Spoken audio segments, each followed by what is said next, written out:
مادہ پرستی کے دور میں جرمنی میں ایسے لوگ بھی موجود ہیں جو انسانیت کی خدمت کو اپنا فرض سمجھتے ہیں. ایسے لوگوں میں محمود انور بھی ہے. انہوں نے برلن میں نئے آنے والوں کے لیے اپنے گھر کے دروازے کھول دیے ہیں. محمود انور نے جذبہ نیوز سے خصوصی گفتگو کرتے ہوئے کہا کہ اگر پاکستان سے کوئی نیا طالب علم برلن آئے یا یورپ کے کسی دوسرے ملک سے برلن میں کوئی مہمان آئے اور اس کے پاس رہائش نہ ہو تو میرا گھر حاضر ہے. میں نے اپنے گھر کا نام ہی محمود بیٹھک رکھ دیا ہے. ہر نئے آنے والے کو 3 دن کے لیے رہائش فراہم کی جائے گی. انہوں نے کہا کہ مجھے اندازہ ہے کہ نئے آنے والوں کو کن مشکلات کا سامنا کرنا پڑتا ہے. مجھے بھی یہاں آنے کے بعد مشکلات کا سامنا کرنا پڑا. میں چاہتا ہوں کہ نئے آنے والوں کی مدد کر سکوں. کہ یہ جو بیٹھک ہے آپ نے بنائی ہے، یہاں پہ تمام دوست پاکستان سے آتے ہیں، جو یہاں پہ دیار غیر میں رہنے والے جو مقیمین ہیں وہ یہاں پہ آتے ہیں. آپ کی ڈرائیونگ فورس کیا تھی، کیا وجہ کیا بنی اس بیٹھک کو بنانے کی؟ اس بیٹھک کو بنانے کی وجہ یہ بنی کہ میں نے کمیونٹی میں کافی سارا گیپ دیکھا. جو پرابلم میں نے فیس کی ہے، میں چاہتا ہوں کہ آنے والے لوگ جو وہ فیس نہ کریں. تو میں نے اپنے گھر کو کمیونٹی کے لیے ڈیووٹ کر دیا. ٹھیک ہے، 24 آور میرے دروازے کھلے ہیں برلن میں.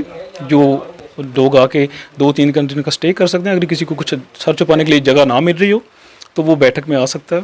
انہوں نے محمود بیٹھک میں میونخ کے مشہور نوجوان شاعر واصف عزیز کے اعزاز میں ایک ادبی نشست کا بھی اہتمام کیا، جس میں پروفیسر سرور ظہیر غزالی، بزم برلن کے یاسر رزاق، جامع مسجد لاگرو کے خطیب محمد فہد، مشہور صحافی عمر فاروق نے شرکت کی. واصف عزیز نے پردیس کے دکھوں پر اپنی نظم پڑھ کر خوب داد حاصل کی. باہر آنے کے چکر میں کئی ٹریکٹر گھر کے زیور بھیج دیتے ہیں بغیر ویزوں کے، پھر مختلف ملکوں کے دھکے کھاتے ہیں. کئی تو یورپ پہنچنے کے چکر میں سمندروں میں ہی ڈوب جاتے ہیں کیونکہ بیٹے بھی گھر چھوڑ جاتے ہیں. 5-10 سال تو کاغذات بنانے میں لگ جاتے ہیں. کاغذات ملنے کے بعد قسمت سے جب گھر جاتے ہیں تو کئی اپنے قریبی رشتے دنیا ہی چھوڑ جاتے ہیں کیونکہ بیٹے بھی گھر چھوڑ جاتے ہیں. کدھر ہیں وہ سب چیزیں پچھلی دفعہ جو بھیجی تھیں؟ ماں سے جب ہم پوچھا کرتے ہیں، ماں کہتی ہے لپیٹ کے چادر میں سب الماری میں رکھی ہیں. ایک دن بیٹا میری بہو آئے گی، یہ سب کچھ تو وہی پائے گی. بولی ماں کیا جانے، بہو کے آتے آتے سارے ماڈل پرانے ہو جاتے ہیں کیونکہ بیٹے بھی گھر چھوڑ جاتے ہیں.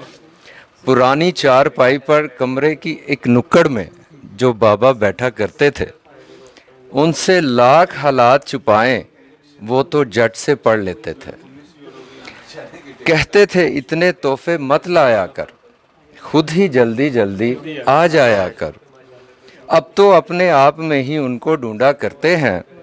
چلے گئے وہ چھوڑ کے ہم کو کہیں، وہ اب نہیں ملتے ہیں.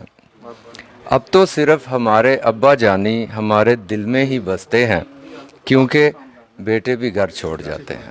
یورپ کے معروف ادبی شخصیت پروفیسر سرور ظہیر غزالی نے انسانیت کی خدمت پر محمود انور کو خراج تحسین پیش کیا اور نئے شعراء کی حوصلہ افزائی کی. میں سب سے پہلے محمود صاحب کا بہت بہت شکریہ ادا کرنا چاہتا ہوں. فاروقی صاحب اور دوسرے تمام دوستوں سے، واصف صاحب سے ملاقات ہوئی اور یہ میرے لیے بہت خوشی کا موقع ہے.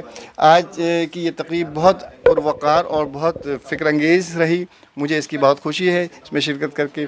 اور میں نے جو کچھ اس میں سنایا، پیاس لگی تھی من کے اندر، نکلے دور پار سمندر، علم کا جوگی پڑھ کے منتر، روشنیوں کے بیچ سمندر، پیاس لگی تھی من کے اندر. شرکائے محفل پروفیسر سرور ظہیر غزالی کی شاعری سے بھی خوب لطف اندوز ہوئے. رپورٹ متی اللہ، جذبہ نیوز، برلن. امیگریشن اور تارکین وطن کی خبروں سے باخبر رہنے کے لیے ہمارا YouTube چینل سبسکرائب کریں اور بیل آئیکن کو کلک کریں.